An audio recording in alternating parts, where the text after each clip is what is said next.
everybody. Since the August LSAT-Flex was just announced last night, I've been getting a lot of questions about the new LSAT-Flex score preview. LSAC has announced that for the August LSAT-Flex, as well as all future LSAT administrations, not just the Flex, first-time test takers will get a score preview option, meaning you get to see your score before deciding whether to cancel it. This is for first-time test takers only, whether it's your first time taking the Flex or your first time taking the LSAT in general. Meaning that if you've taken a regular LSAT before, either paper and pencil LSAT or a digital LSAT on tablet, this is not available for you. And if you've done the LSAT Flex previously in May or June, or you take it in July, those will also count as takes, meaning you can't then do the score preview option for the August LSAT Flex or any future LSAT administration. What does score preview do? Obviously, it's beneficial. It's nice to be able to see your score before deciding whether to cancel it to avoid having a low LSAT score on record. But it's honestly not a huge deal to have a low score on record because virtually every law school out there will not average multiple LSAT scores. They only take or consider the highest score. Even those that say they look at multiple, they consider multiple, in reality, with very, very few exceptions, the highest score is what counts. But it's nice to have score preview, if for nothing more than simply peace of mind. There is a fee for this, though.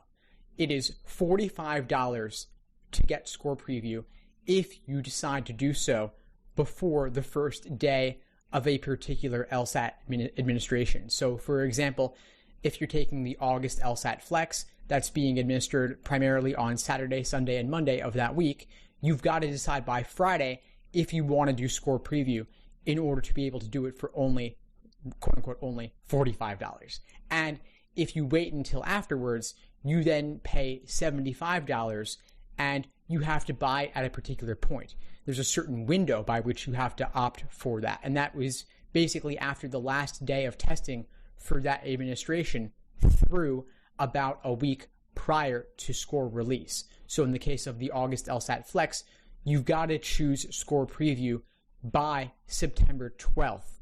If you decide on the 13th or the 14th, less than 1 week prior to score release, it's too late. You can't do score preview in that case. Alternatively, you have a couple of weeks to decide, and if you have the money available, I would go for it just to have that peace of mind. Should they be charging these fees for it? I don't think so. I would love to see it free by default for everybody, whether it's your first time taking it or not. Whether you do score preview or not, you get your score at the same time as everybody else, and you have 6 days to decide whether to keep that score on record or to go for a cancellation. Canceling your scores, not a big deal. Having a lower score on record followed by a higher score is also not a big deal. Higher followed by lower obviously isn't as nice to have. It doesn't look as great, but the highest score is still what counts. Now, if you have an approved LSAT fee waiver, score preview is free for you. LSAC will not charge you that fee. As for why score preview is only for first-time test takers and not for everybody, I'm going to quote from LSAC here. They say, one goal of score preview is to reduce test anxiety for first-time test takers.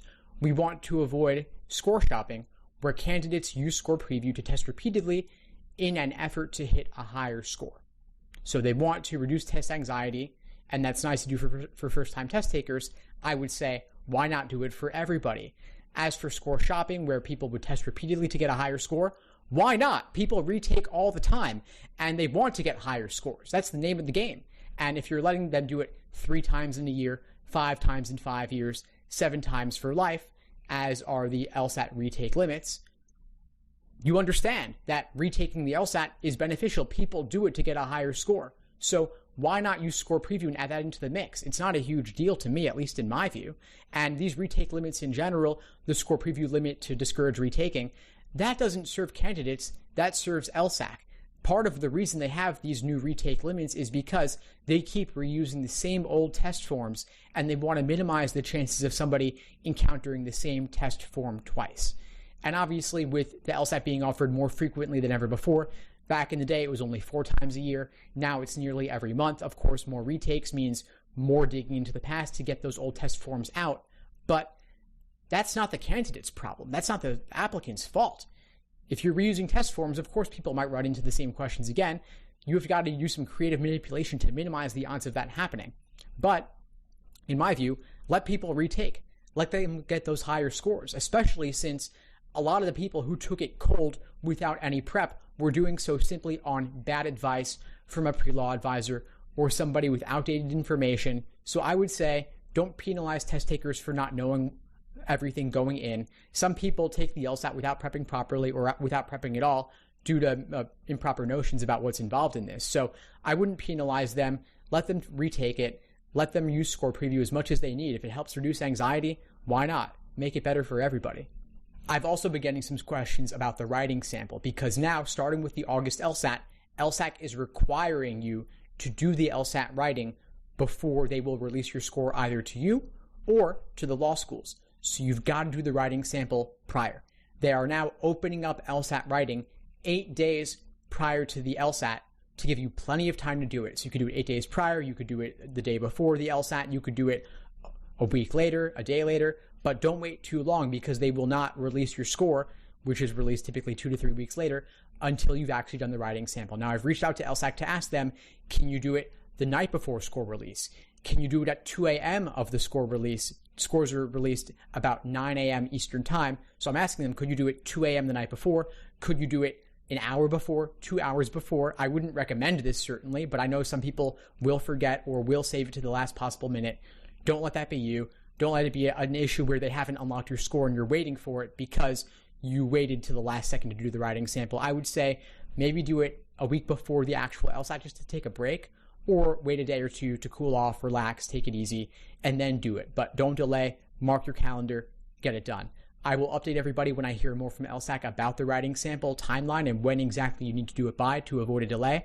But don't risk it, get it done. It's only 35 minutes and it's unscored, not a huge deal. You can knock it out. And I'll be sharing more on the writing sample in the coming days as well. So stay tuned for that.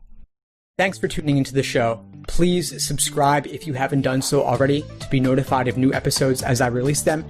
And feel free to reach out if you need anything at all as you move forward with your prep. I'm happy to help however I can. In the meantime, I wish you all the best and take care.